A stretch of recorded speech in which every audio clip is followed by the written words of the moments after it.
salutations, respected viewers. Salam, perhaps I should say. Well, anyway, I'm reporting from one of the most Muslim streets in the United Kingdom.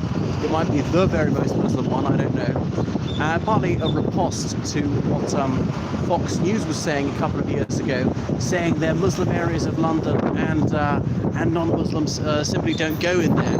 So I'm in the Forest Gate area of London. You can see a halal butcher here behind me.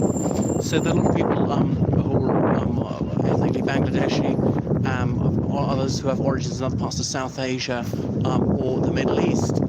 So it's an ethnically mixed area. There are people who are Congolese, there's an Albanian community, there's a Romanian community. So the whole area of Forest Gate is about 25% Muslim, but in this area it'd be rather higher than that.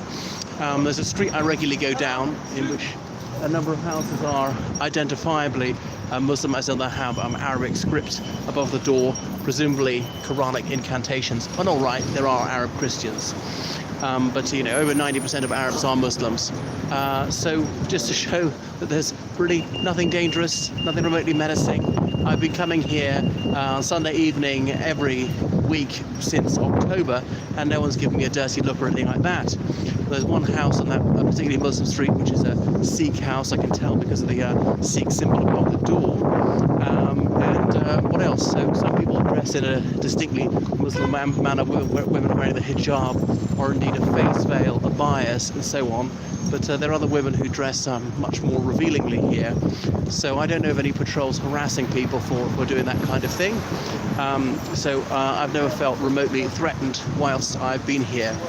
And there are also a few churches functioning in the area. Khan Brothers, another halal butcher shop behind me. They got the writing there in the window in Arabic and indeed in Bengali, as in the language of Bangladesh or of the Indian state of Bengal. So please don't believe what you hear on Fox News by people who I doubt have ever been to Forest Gate. I'm not sure they're reporting on Forest Gate specifically, but people who were really determined to cause bad blood between Muslims and non-Muslims in the United Kingdom, who wanted to set people at each other's throats. They wanted to create this deadly hatred between people of different communities rather than have them live together in fraternity. Oh yes, I got a good one. Which supermarket is the country? Iceland. How about that? Who says I don't do child-friendly jokes? Turkish kebab shop around the corner, things like that. So yes, alcohol is sold here. Don't believe that Sharia law is somehow enforced in this area. There's some people who are observant Muslims. Some, I think I could even say, fundamentalist Muslims might be proud to call themselves that. So don't feel that there's any such thing as a no-go zone for non-Muslims in the United Kingdom. And here is Emmanuel Church behind me, functioning church. There are two more churches down the street, a Baptist church, and I don't remember the denomination of the other one. So that's that. It's not as though that non-Muslims can't practice their faith. There's a mosque that way. It doesn't look like a mosque. It's a former cinema, because so many cinemas have gone bust. So you should disbelieve this tripe that was dished up by Fox, who obviously does a fine line in Islamophobia. Well, what is Islamophobia? It's this irrational hatred of Muslims and all things Islamic and so on, not a reasoned critique of certain Muslim groups or particular Muslim practices, things like that. So crossing over. So as I say, Muslims in this country, their ancestors mostly came from other parts of the world. There are very few indigenous Britons, whatever an indigenous Briton is, who have converted to Islam. So could you tell someone's a Muslim or not just by looking at the face, not by the clothing? Usually not, and obviously by the clothing.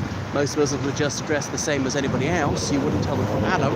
Some women would dress in a distinctively Muslim style, or there's some men who wear particular clothes, like would be more typical to wear in the Middle East and South Asia. But that's not really to do with Islam as such. You could be a Hindu and wear the very same thing. Right, so here I was talking about this mosque, Minaj ul-Quran, mosque and community centre behind me. So there it is. All right. So yes, I'm hoping to disprove some of the lies which Fox was propagating, and show that actually we can get on just fine you don't need to be scared and don't need to detest people just because they happen to subscribe to some different beliefs. So really, they have just the same sort of personality types, the same variety of personality types, and I think that's a much better guide to whether they're going to like someone and get along with someone, not whether they happen to be brought up with the same mythology as me, or look similar to me, have roughly the same skin tone. So that's that. You know, a betting shop operating, obviously that would be against Sharia law, but no attempt to hassle them. All right, so I think that's probably enough from Forest Gate. Perhaps I've proven my point sufficiently.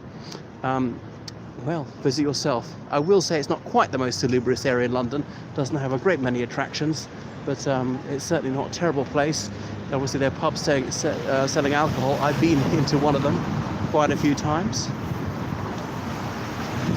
About to cross over towards the church. All right, so I'll switch it off now. Salam, salam. Goodbye, everyone. Goodbye.